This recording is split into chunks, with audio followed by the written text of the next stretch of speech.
So excited about having Shehan Jeyarajah back with us via Zoom. We get to see the man that we talk to every so often from Dave Campbell's Texas Football and TexasFootball.com. Shehan's got a new story up on the UTEP football team just in time as we get you ready for the 2021 season. After all, it's only 7 months away, right around the corner. Hey, Happy New Year, Shehan. Good to have you on with us again, and great to have you zooming with us here on a Friday. Definitely. And I will say it is 7 months until UTEP comes back, but I'm already back into it with small college football happening in the spring. Yeah, isn't that nice for you? So this is probably the first time you can look at your job and actually say it's a year-round job, thanks to COVID and what's going on here. Yeah, it's much easier to explain to people what I do month to month for sure now that we've got it going on now. No doubt about it. Hey, meanwhile, I got to ask you, since we're talking small ball, Houston Baptist losing their head coach, losing Bailey Zappi and their starting receivers. And I think they all went to Western Kentucky, right? So it seems like if there's ever a team that really won big thanks to Texas small football and HBU, it's definitely going to be Western Kentucky. Right. Well, we were just talking about that the other day on our podcast. So they brought their offensive coordinators who they brought, and then their quarterback and their wide receivers. And I don't know if I've ever seen anything like it, right? They're basically taking an entire unit of a team and saying, we're going to just take this and steal it somewhere else. I don't know if I've ever seen that before. And we were like, kind of after the fact, we're like, could any school in Texas have really done that at the FBS level?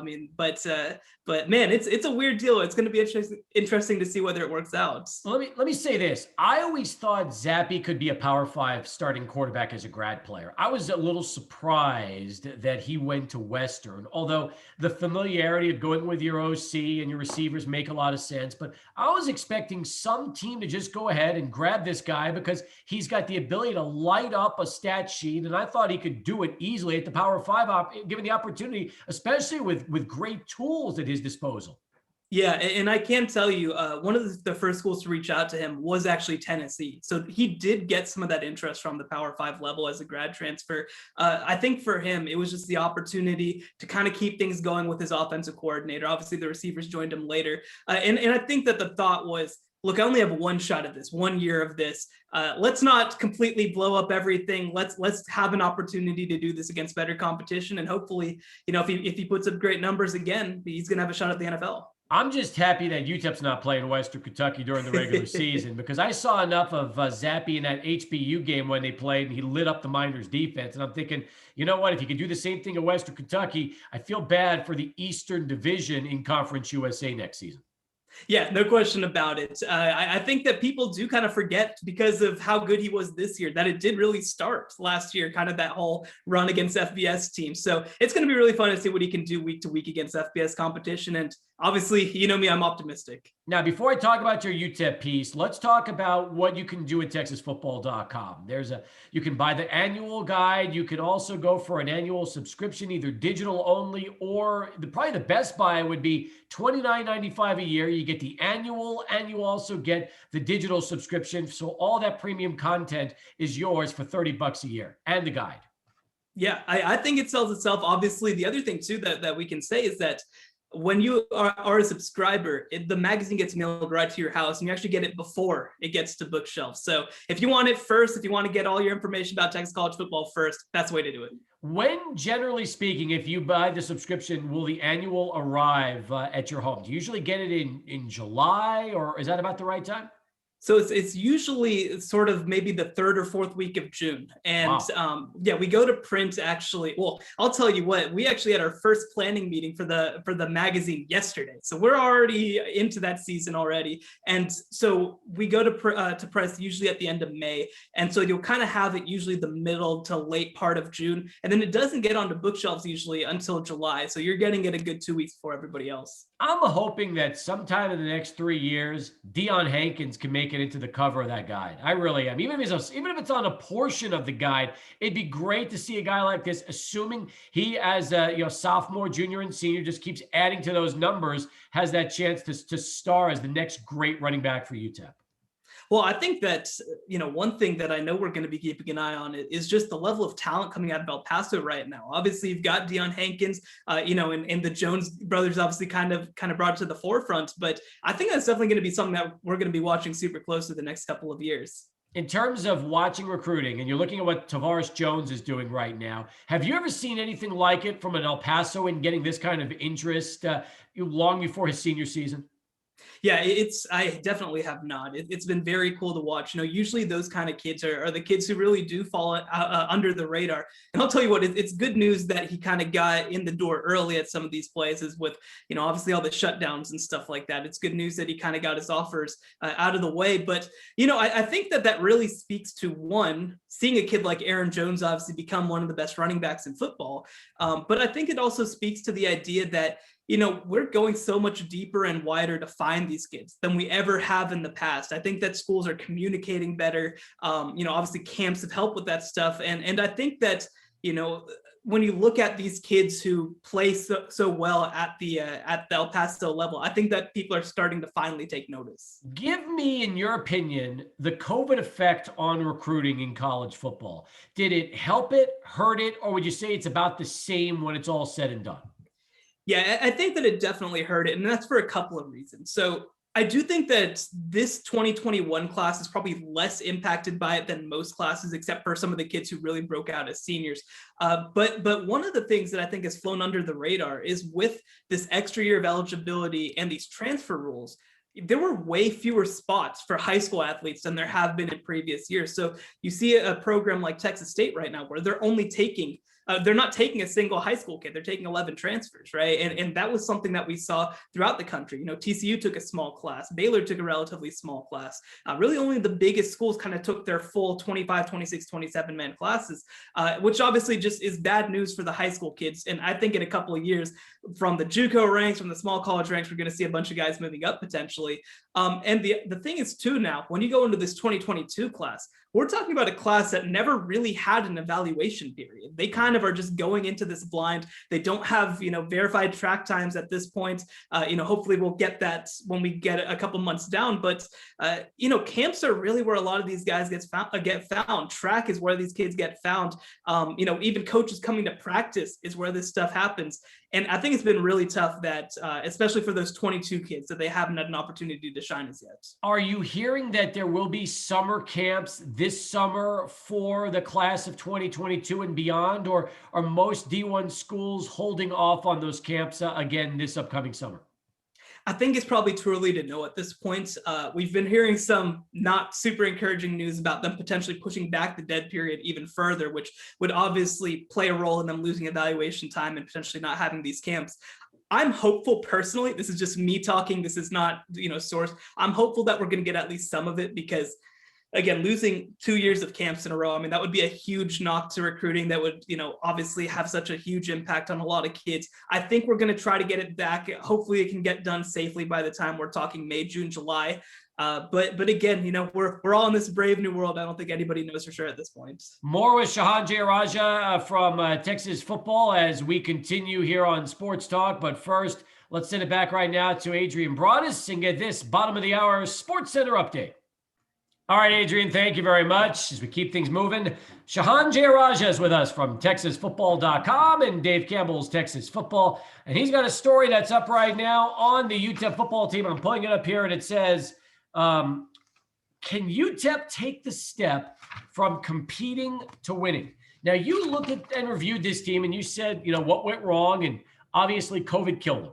There's no denying COVID killed them. They played 2 home games against FCS opponents, 6 road games against FBS opponents, and really, other than the Texas game and the second half of the UTSA game, they were in all of them, really, Shehan. So it was a different type of season. Yet I'm curious, as you look at the 2 new coordinators coming in and that switch, how difficult is it from one year to the next to continue to grow and win when you have a new offensive coordinator and a new defensive coordinator at the helm? The thing that I'll say, at least, about what UTEP has going on is that these are both coaches that have obviously coached under Dana Dimel before. So to me, I think it gives me a little bit of solace knowing that you're getting a little bit of an extension of him. They're going to be on the same page. They're going to have talked about this kind of stuff. Again, they were on the staff at Houston together. Now, obviously, the flip side is they were on a staff at Houston that wasn't very good, right? So we're going to need to see improvements. But I do think, especially on that offensive side of the ball, I want to see more of what I saw last season. I saw some real growth. I saw some real improvement. I saw some real interesting concepts. And defensively, this unit was pretty good by the end of last year, obviously. And while they lose some key starters, I think that they have a lot of guys coming back. So I'm hopeful that they're going to be able to get on the same page quickly, but I think that that's something that you can never assume. So I am going to be interested to see what happens. I'll tell you right now, they've got playmakers. They got playmakers on both sides of the ball. And Shehan, it's been a long time since we can say that. So the question is, how do these guys take the next step? And when you look at the 2021 schedule, considering the toughest game is going to be that road game against Boise, but they've got Bethune-Cookman at home. They still have New Mexico State on the schedule. This is designed for them right now to be 3-1 in non-conference and heading into conference play. And if they play 500 ball, that's a 7-5 season for the Miners. Right. This is, I think, going to be a really critical season. I think you are going to learn a whole lot about where this program is in those first couple of games, because like you said, there's kind of no excuse this year to go any worse than 3-1, because you do have a New Mexico team that's starting over. You've got a New Mexico State team that should be behind you. They should kind of be at a further place behind you. Yeah. And like you mentioned, I mean, I mentioned it in the piece that I wrote, but when I started at Dave Campbell's back in 2018, I don't know if there was a single guy on the roster who would have definitely been in the rotation anywhere else in the state, right? Now you've got a couple of those guys. You've got a guy like Deion Hankins who could play anywhere. You've got a guy like Praise Amawule who could play anywhere. You've got a guy like Jake McCowan who I think could play anywhere. And you got a lot of nice pieces around them too with experience. And this is also one of the nice things is that, the past couple of years, every time that UTEP would start to show something, they'd end up somehow last in the nation in returning production. That's not going to be the case this year. They're going to have talent coming back. And you mentioned the schedule. Look, Conference USA is either the 9th or 10th best conference in the country right now. They are not playing at a high level with a couple individual exceptions. Playing against UTSA is going to be tough. Playing against, obviously, North Texas, you expect to be better, but this isn't a difficult schedule. This is a schedule that I think that a team like UTEP, who's heading into year 4, who's obviously had a couple of years together, I think that this is a schedule where, like you mentioned, I think that 7 for me is probably a little generous, but, you should be pushing for a bowl game. You should be pushing for 500. I think that's expectations now. I agree. And I think anything short of that would be disappointing because, again, this is not a young team. This is getting a team that's played together. I think it's weird because despite COVID screwing up their 2020 season, when you play 6 games on the road and you compete really in 4.5 out of those 6 games, minus the half against UTSA and the game against Texas, it can definitely build for the following season. And now let's just assume they don't have to deal with COVID delays anymore. And let's just assume they get a normal season in place and they've got all these guys returning. I mean, you would hope that they take the next step and springboard this year into that type of season that fans have been waiting for. Right. And when I wrote that headline, for example, right, like this era of being happy about beating FCS teams is over, right? This era of being happy that you're competitive in 4 out of 6 games on the road is over, right? You need to convert some of them. You don't need to win all of them. You don't even have to win most of them. You just have to win some of them, though. And this is a program that what we're talking has one conference win, obviously over the past 3 years, or I guess 4 years even, right? And so it's time for them to put that behind them. Another thing that I wrote in the piece, and I got to consult with Adrian on this, who obviously knows the stuff about this, is that they're not going to be in a position where they're at a roster disadvantage anymore. They're caught up. They've got the scholarships. They've got the ability to add talent any way that they want. Now they're kind of back to zero in a lot of ways. And so I think that this is a big opportunity for them to kind of step up and be able to not just be competitive in these games, because we saw competitive the first year that Dana Dimmel was here. We saw close games that first year, and it didn't translate into anything that second year. I think this time has to be different. You mentioned quality depth still being a problem, and that's an issue because as good as the starters are, 1 or 2 of those guys go down to key positions and your season's over. So you wonder, will the Miners be able to develop a legitimate 2 and 3 deep at the key spots so they can absorb potential injuries? Right. And I think that that's the toughest thing with any football team, of course. I think that even if you're looking at the top end of this sport, that's going to be an issue. But, with UTEP, you did bring in a coach who obviously is a developmental coach, a guy who said, when we were at Kansas State, we brought guys in and we coached them up and we got them stronger and we made it so that they could be competitive.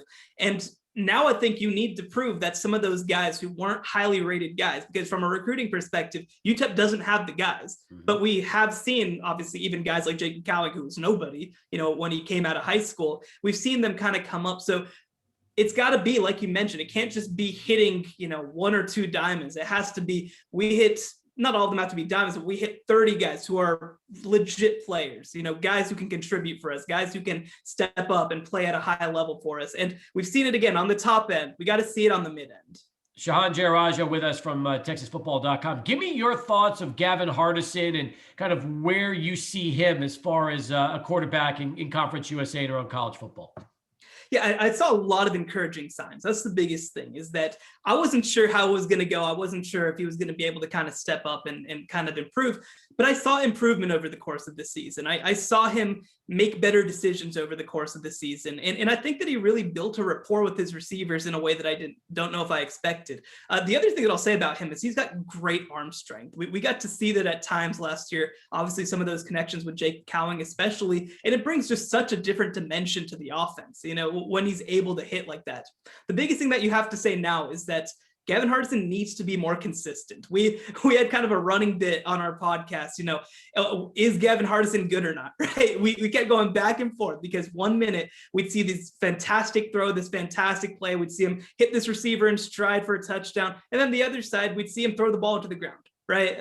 We kind of have to see more of the first than the second heading forward. And look, I mean, you mentioned in Conference USA, it's inconsistent. There's not a lot of great quarterbacks right now in Conference USA. And so if you're able to have a quarterback who completes, I want to see him push 60% of his passes. I want to see him not turn the ball over. I want to see him build consistency with those receivers. But I think all the tools are there. And I think that he also has the weapons around him to do it. This is the deepest running back core I can remember at UTEP, because you've got right now Hankins, and behind him, you've got Awatt, you've got Willie Eldridge, and guess what? Q Wadley's coming back. And all of a sudden you realize that if Wadley can get healthy and get over that foot injury and go back to the form he was a couple of years ago, then you've got 3 to 4 dynamic playmakers at the running back position this year. Right. And the other thing too, you mentioned it. When you have that quarterback position rolling too, it just spreads the field for everybody else. You kind of can play both inside out and outside in, which is something that we saw again for stretches last year in UTEP's best games with Deion Hankins. And, not having to hand him the ball, obviously 25 to 30 times a game, I think is going to be really good for him as a young player. So and the other thing that I always look at when I evaluate running back rooms is I love it when rooms have guys who are different, who kind of can bring different skill sets to the table. And I love them having some speed guys. I love them having a guy like Hankins, who's a power guy. Again, I think this is a great rotation, and I think they have a chance to be really special. Okay, you're going a little more conservative than me. Are you picking around between 5 and 6 wins this year? Do you think they'll be knocking on that 500 door to try to get into a bowl game? I'd probably say right now I'm aiming about 5. I think that, look, they obviously should go 3-1 in that non-conference schedule. I think that anything less would be pretty disappointing. And I think that they can find a way to get to.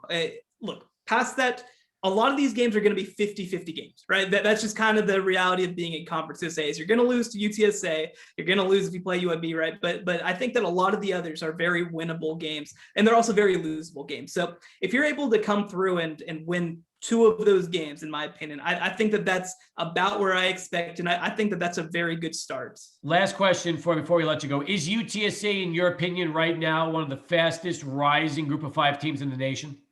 Yeah, I'm glad that people are starting to notice nationally what UTSA is doing, because I'll tell you what, going into last season, especially since we didn't know that UTSA was going to have spring camp, I wasn't sure whether the X's and O's and the schemes and the getting guys up to play week to week was going to be the thing that Jeff Traylor's good at, right? Because we know that he'll find these recruits. We know that he'll recruit at a high level. They have the #1 recruiting class in Conference USA. But I didn't know if I expected them to be as good as football coaches as fast as they were. And they obviously came along so quickly. You have a player in Sincere McCormick, who I think is the best player in Conference USA. You have a lot of guys in that defense who are going to be coming back. And I think, look, a couple of years ago, it looked like UTSA was kind of just stuck in a ditch. It seemed like they were kind of just any other team in Conference USA. And I think to see how fast they've risen is really impressive. But the other thing that I'll say is that UTSA's rise proves that it can be done, proves that teams in Conference USA can do it.